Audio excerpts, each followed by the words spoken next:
اذ چې هر کله چې قلنا مونږ وی للملائکه فرشتو ته اسجدوا تاسو ټول سجده وکړئ لآدم علیه السلام ته. بسم الله الرحمن الرحیم. نن زموږ د قرآن پاک د ترجمې سبق نمبر 19 دی.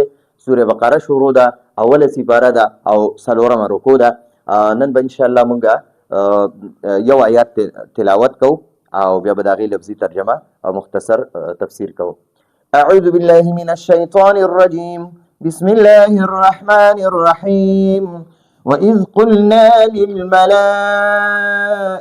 اسْجُدُوا لِآدَمَ فَسَجَدُوا إِلَّا إِبْلِيسَ أَبَى وَاسْتَكْبَرَ وَكَانَ مِنَ الْكَافِرِينَ. صدق الله العظيم. وَإِذْ قُلْنَا لِلْمَلَائِكَةِ اسْجُدُوا.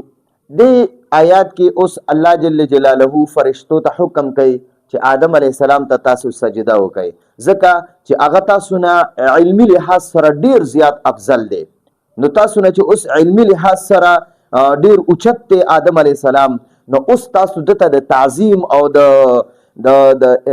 د تکریم او د احترام سجده وکړئ. نو دلته کې اوس په دې فرشتو کې به جن نه د شیطان دا به ورسره اوسېدو. نو دلته کې اوس موږ اول ترجمه کوو. وَإِذْ د دې اذ نه مخکې اذکر محذوف راوباسئ. اذکر ته یاد کا.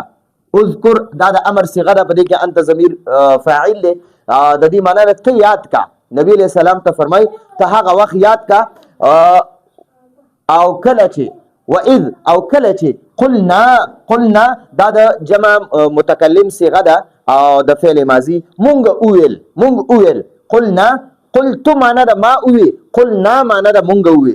وَإِذْ قلنا او کله چې مونږ اوی للملائکه فرشتو ته. نو دا ملائکه چې ده کنه دا د ملکون جمع ده. ملکون چې ده کنه دا یوې فرشتې ته وای، او ملکانی دا دوه فرشتو ته وای. ملکان دوه فرشتو ته وای، او ملائکه دا ډیرو فرشتو ده. د دوه نه چې زیات چې هر څومره وي، که درې وي، که درې سوه وي، که درې زره وي، که درې لکه وي، که درې کروړه وي، د دوه نه بره چې څومره هم دي که په کربونو فرشتې دي نو ټولې ته مراد شوې. ټیک شوه. نو وَإِذْ او هر کله چې قلنا مونږ اوویل للملائکة فرشتو ته اسجدو تاسو سجده وکئ. دا اسجدو د امر صيغه ده، حکم دی پکې. امر د امر حاضر جمع متکلم صيغه ده، د جمع مخاطب صيغه ده. ٹھیک شو. متکلم نه جمع مخاطب صيغه ده، جمع حاضر صيغه ده، جمع حاضر. نو د امر صيغه ده چې یو سړی ته ته سجده وکړه نو هغه ته اسجد. او چې دوه ته نو اسجدا به بیا وي، او چې ډیرو ته نو بیا به اسجدو تاسو سجده وکئ. نو دلته کې د حمزه نه هغه پیش د مخکې د ملائکه د تی د وجې نه ختم شوی دی. نو دا موږ وایو ملائکه تسجدو، دا اصل کې اسجدو دی. اسجدو معنی تاسو ټول سجده وکئ، تاسو ټول سجده وکئ. نو وَإِذْ قُلْنَا او هر کله چې مونږ ویل للملائکه فرشتو ته اسجدو تاسو ټول سجده وکئ لآدم علیه السلام ته. نو دا سجده چې و دا د تعظیم و، د احترام و، دا د عبادت والا سجده نه و، دا د عبادت سجده نه و، دا د احترام سجده و. د زمونږ د امت محمدیه د شریعت محمدیه نه مخکې چې څومره امتونه تیر شوي، څونه پیغمبران تیر شوي، د هغې په شریعتونو کې به د تعظیم او احترام دپاره سجده کول دا به جایز و. او په دې امت کې سجده حرام ده. د الله نه علاوه بل هیڅ چاته د سجدې حکم نشته. نبی علیہ السلام فرمایي که د الله نه علاوه بل چاته د سجدې حکم شوی وی نو ما به ښځو ته ویلي چې خپلو خاوندانو ته سجده کوئ. یعنې د خاوندانو دونه اوچته مرتبه ده، خو الله نه علاوه بل چاته هم د سجدې حکم نشته. نو دلته بیا یو اعتراض جوړیږي چې بیا آدم علیه السلام ته ولې سجده وکړه فرشتو؟ الله ولې حکم وکړو چې تاسو آدم علیه السلام ته سجده وکړئ؟ نو دلته کې لآدم د الی آدم په معنا کې دی. الی آدم چې مسجود له چې دی کنه هغه د الله ذاتو، مسجود له دا سجده الله ته کولو، او مسجود الیه چې دی کنه د کم طرف ته چې مخ کولو هغه د آدم علیه السلام ذاتو. لکه اوس مونږه چې کله نیت تړو نو مونږ وایو مخ مې د کعبې شریفې، مخ مې د کعبې شریفې. نو ګورئ دا مونځ مونږه کعبې ته کوو، دا کعبې ته مونږ دا مونځ کوو، صرف مخ هم اخوئ، نور مونږ مونځ د الله د رضا لپاره کوو، مونږ الله راضي کولو لپاره مونځ کوو، د دې بیت الله شریف د راضي کولو لپاره نه کوو، بلکې صرف بیت الله ته مونږ مخ کوو، مخ. ٹھیک شو؟ نو دلته کې وایي چې آدم علیه السلام ته صرف مخو، نور دا سجده الله ته وه. ٹھیک شو؟ نو اسجدوا لآدم، نو مفسرین وی سجود تحیت بالانحناء، دا د تحریم او د احترام سجده وا، دا د عبادت سجده نه وا. نو وی مونږ چې کله الله پاک فرمای و اذ قلنا، او کله چې مونږ ویل للملائکه فرشتو ته اسجدوا لآدم، اسجدوا تاسو سجده وکئ لآدم، آدم علیه السلام ته، یعنی مخم آدم علیه السلام ته نور سجده ما ته وکئ. لکه مخکې امتونو کې ما تاسو وی چې سجده جایز وه د تعظیم دپاره، د احترام دپاره، د تکریم دپاره، دغه د عزت دپاره به سجده دغه به و. دې امت کې لاس ملاول دي، غاړه ملاول دي، لاس کولول دي او سلام کول دي. نو دغه دي د دې امت د تعظیم او د احترام او د تکریم دپاره. پخوانی امتونو کې به عمدقه څنګه چې مونږ غاړه چا سره ملاوو یا لاس ملاوو یا دغه شانتې سلام کو، نو پخوانی امتونو کې به سجده وه. لکه څنګه چې یوسف علیه السلام خوب ولیدو چې یاره ما خپل ورونه انی رأیت 11 کوکبا والشمس والقمر رأیتهم لی ساجدین، ما 11 ستوري او یو نور سپوږمۍ ولیده چې ما ته سجده کوي. نو د 11 ستورو نه د یوسف علیه السلام 11 ستورو نه او د نور او سپوږمۍ نه مراد مور او پلار، نور پلار او سپوږمۍ مور وا. او بیا یوسف علیه السلام چې کله 40 کاله پس پیدا شو، نو بیا هماغه مور او پلار هم ورته سجده وکړه او دغه 11 سرونه هم ورته سجده وکړه. نو دا د تعظیم او د احترام او د تکریم او د عزت او د قدردانۍ سجده وه. دا د خدای سجده نه وه چې خدای دا نعوذ بالله دا خدای د مونږ ورته سجده وکړه، نه، صرف مخې هغه طرف ته نور سجده د الله دپاره وي. ٹھیک شو؟ نو دا د تعظیم سجده دی امت کې بیا ختم شوه. اوس چاته هم سجده نشي کولی، نه د قدر او د احترام دپاره کولی شي، نه د الله نه علاوه بل هیڅ چاته هم سجده نشي کولی. نو اوس صرف دا مونږ چې کله مونځ کوو نو مونږ وایو یاره مخ مې د کعبې شریفې، چې صرف مخ مې قبلې طرف ته دی، نور زه سجده الله ته کوم، سجده زه الله ته کوم، زما معبود الله دی، زما مسجود له الله دی، مسجود له الله دی، مسجود الیه بیت الله دی، مسجود الیه بیت الله دی. یعنی زه چې سجده کوم مخ مې چا طرف ته بیت الله شریف ته وي، او مسجود له معبود مې څوک دی؟ الله مې معبود دی. ٹھیک شو؟ نو دلته کوم ته مراد هم دغه دی. نو اسجدو الله حکم وکړو چې تاسو ټول سجده وکئ لآدم، آدم علیه السلام ته. نو ما تاسو وی دا لام د اله په معنا کې دی چې صرف مخ د آدم علیه السلام طرف ته دی، نور سجده الله ته ده. فسجدو دا سجدو چې دی دا فعل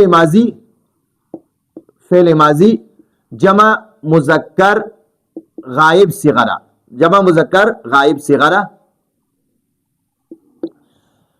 سجدو د فا معنا ده نو فورا دا فا چې ده کنه دا د ډیر قریب د پر راځي. فورا سجدو ټول فرشتو سجده وکړه، ټول هغوی ټول سجده وکړه، نو دوی ټول سجده وکړه الا مگر سجده اونکړه، چا اونکړه؟ ابلیس اونکړه.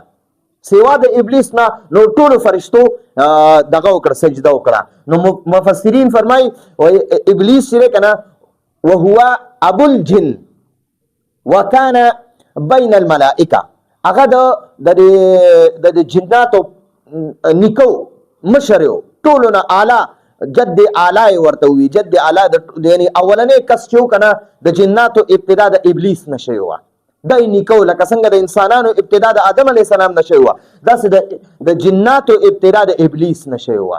نو دا ابلیس چې کنه دا د شیطان لقب دی، لقب د ابلیس دا د شیطان لقب دی، د شیطان لقب دی. لقب یې څه شی دی؟ ابلیس. د شیطان لقب سره ابلیس. خپل نوم یې سو عزازیل.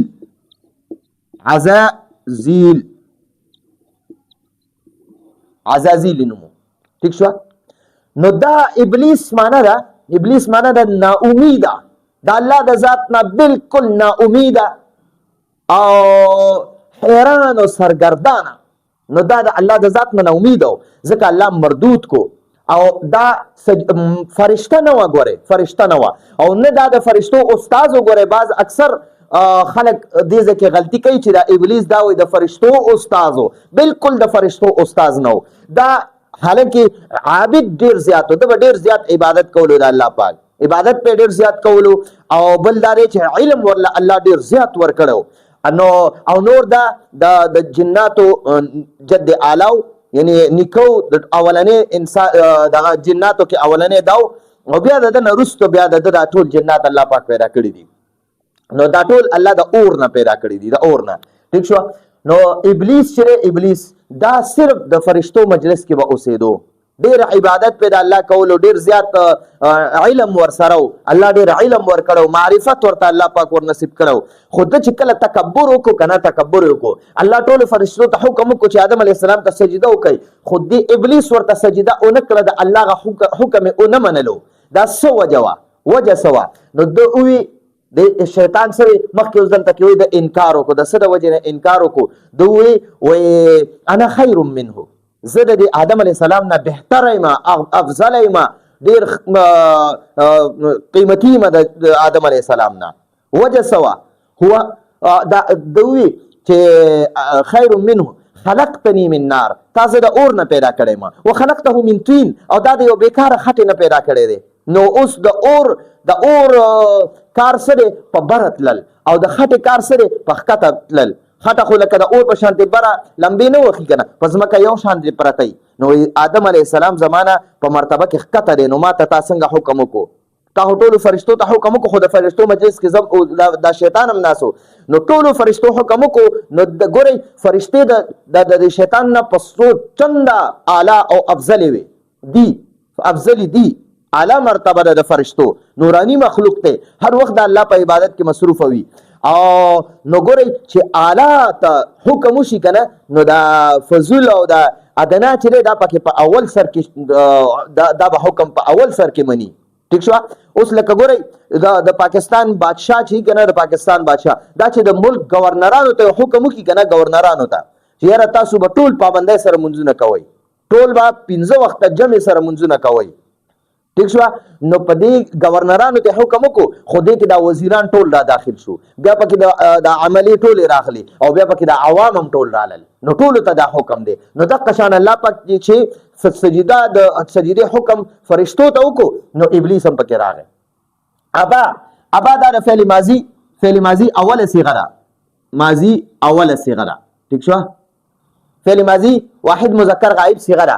دا اصل کې ابایا خدا د یا متحرک ته مخکې حرف باندې زبر دی، نو د یا نه چې یو دا په الف سره بدل شو، دا ابا ویل کېږي. ښه. ابا هغه انکار وکړو، هغه یعنی هغه شیطان انکار وکړو، ابلیس شیطان وکړو. واستکبر، او هغه تکبر وکړو، هغه انکار وکړو د الله د حکم نه، او تکبر وکړو چې خلقتنی من نار، زه دې د اوره پیدا کړم، وخلقته من طین، او د آدم علیه السلام دې دغه نه پیدا کړی، د خټې نه پیدا کړی، نو زه څنګه آدم علیه السلام ته سجده وکړم؟ نو دا تکبر وکړو، تکبر. وکانه، او هغه شو، وکانه او هغه شو. د کانه معنا دا وو، خو دلته کې دا کانه چې دی دا د سواره په معنا کې شو، سواره. نو د دې معنا شو هغه شو من الکافرین فی علم الله تعالی، من الکافرین د کافرانو د ډلې نه شو، هغه د انکار کوونکو نه شو، د انکار کوونکو نه شو، چې اولنې انکار کوونکې دا شیطان دی چې د الله د حکم نه انکار وکړو. ٹھیک شو. دا وکانه هغه شو من الکافرین د کافرانو نه، د انکار کوونکو نه، د انکار کوونکو نه، هغه د انکار کوونکو نه شو. ٹھیک شو. دا اول دا د الله د حکم نه انکار وکړو. نو دلته کې وایي چې یاره دا دا اوس په دغه وخت کې بیا کافر شو او کنه دا د مخکې نه کافر په د الله په علم کې نو اکثر علما وی مفسرین وی وکانه من الکافرین ای فی علم الله تعالی دا د الله په علم کې علم ازلی کې دا د ابتدا نه چې دا کافر دا الله نافرمانو خو دلته کې الله پاک بیا خپل معرفت ورکړو او علم ولا ورکړو نو بیا بعض علما وی چې نه دا مخکې مسلمانو دا مخکې د الله عبادت په کولو خو بیا رستو دا انکار وکړو بیا الله کافر کو ٹھیک شو نو دا بیا د کافرانو نشو نو امید دی په دې وتا سپې شوی یو ځل بیا ترجمه کو و اذ او اذكر معنا بکې کوا او هغه وخت یاد کا اذ چې هر کله چې قلنا مونږ وی للملائکه فرشتو ته اسجدوا تاسو ټول سجده وکړئ لآدم علیه السلام ته تاسو ټول آدم علیه السلام ته سجده وکړئ فسجدوا نو ټول سجده وکړه دا الله دا حکم ټول فرشتو مننه سجده وکړه الا ابلیس سوا د ابلیس نه ابلیس دا د شیطان لقب دی او د خپل نوم عزازیل دی ٹھیک شو د الا مگر سجده اون کړه یا سوا د ابلیس نه او کته د سوی فسجدوا ټول سجده وکړه الا مگر سجده اون کړه بیا ور سره دا خبره کې مگر سجده اون کړه کچرته ته الا معنا مگر کې ٹھیک شو مگر نو بیا ور سره سجده اون کړه دا لفظ وی ابلیس سجده ابلیس اون کړه او کنه ته چیرې فسجدوا الا ابلیس د دې الا معنا ز بغیر کوم یا سوا کوم سوا نو ته د معنا بغیر هم کولای شي بغیر د ابلیس نه یا سوا د ابلیس نه ٹھیک شو سوا د ابلیس نه نور ټول فرشتو د الله حکم ومنلو او هغه سجده وکړه خدای ابلیس یاد وساتئ صرف د فرشتو په مجلس کې اوسېدو وهو ابو الجن دا د شیطان د جناتو نکو او کان بین الملائکه صرف د ملائکو په مجلس کې اوسېدو ٹھیک شو نور دا نه فرشتو نه د فرشتو استادو دا یاد وساتئ ګوره ابا هغه انکار وکړو د ابلیس انکار وکړو د الله د حکم نه د سجدي کولو نه واستكبر او تکبر وکړو او وی انا خیر منه خلقتني من نار وخلقته من طين زه د آدم علی السلام نه بهتر یم افضل یم زه د اور نه پیدا کړم ما د خاطر نه پیدا کړم وکانا او هغه شو من الکافرین د انکار کوونکو نه د کافرانو نه شو نو اولنې د کافرانو نه بیا د ابلیس شو نو دا زمونږه د نن ورځې درس ته امید دی تاسو په دې درس باندې پوه شوي راتلونکي درس پورې اجازه غواړو هذا هو المرام والله اعلم بحقیقة الكلام